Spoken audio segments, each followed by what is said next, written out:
Hey guys, Average Joe here, and in the previous video we installed locking pins into our crossbar assemblies. We are now ready to do a reassembly with all the discs. We're going to put this dumbbell back together. Now you might have seen this in old videos that I've done. I'm going to do it again here as part of this new installation video series. So you've got your dumbbell shaft with a bolt or nut on the end of it, whether it's 552 Series 1, Series 2, 1090, and you've got your dial. Stand it on your work surface. Take your disc pack. Do not remove the plastic. Disc A is going to slide down onto the shaft first, and you're going to rotate it until it locks into place on the dial. This is going to be inside disc A. Then you're going to take your crossbar assembly. Now, if you have the Series 1, you may also have these shims. And I'll show you in a moment here, because the shim inserts here. This is unique to the Series 1. If you have them, you have them. If you don't, they weren't put on at the factory. It's amazing. Sometimes people don't have them. Sometimes people have one. Sometimes people have two on one side. Whatever they had, just put them back in place. They came that way, and clearly they had the shims in there for a reason on that particular dumbbell handle. But you would just put your shim back in on Series 1. Series 2 and 1090 do not have this. I've never seen it anyway.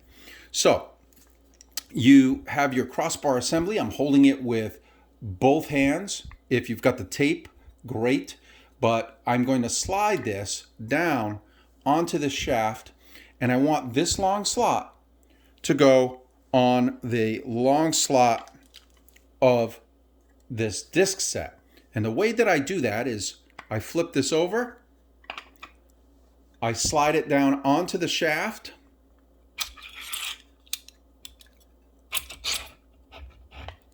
and then I rotate until it drops into place.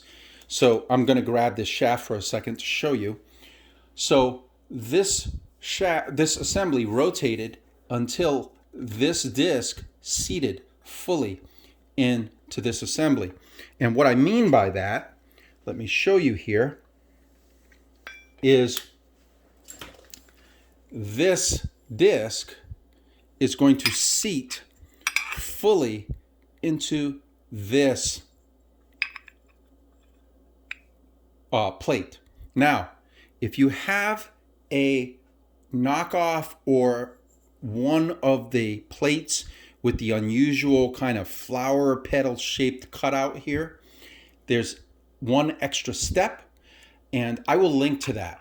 I'm not going to make a new video about it, but I will link to what to do when you have that kind of steel plate, because there's an extra step in order to make sure that this disc fits properly into that plate. So let's assume for the moment that it's seated properly.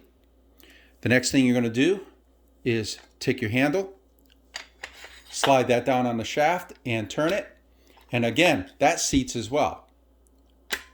You can see it click down into place. It's now fully seated on this crossbar assembly. Now, let me tilt the camera a little bit here. Now I'm going to take the other crossbar assembly.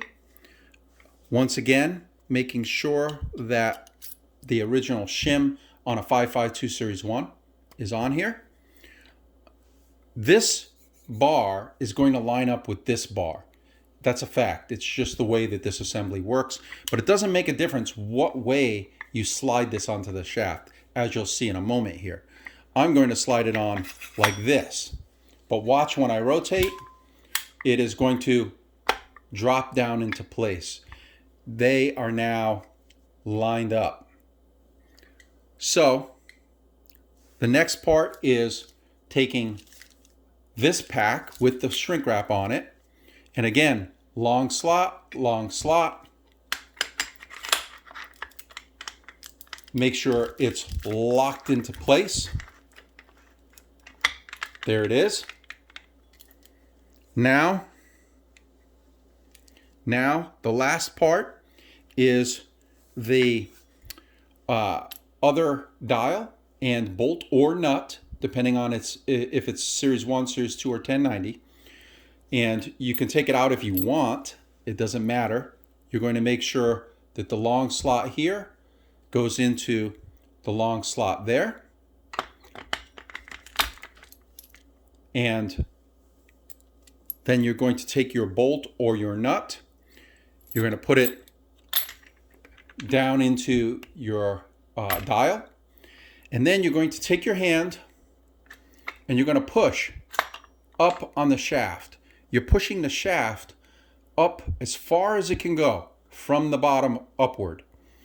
And I usually like to hold this assembly like that with my hand to make sure that it's stable.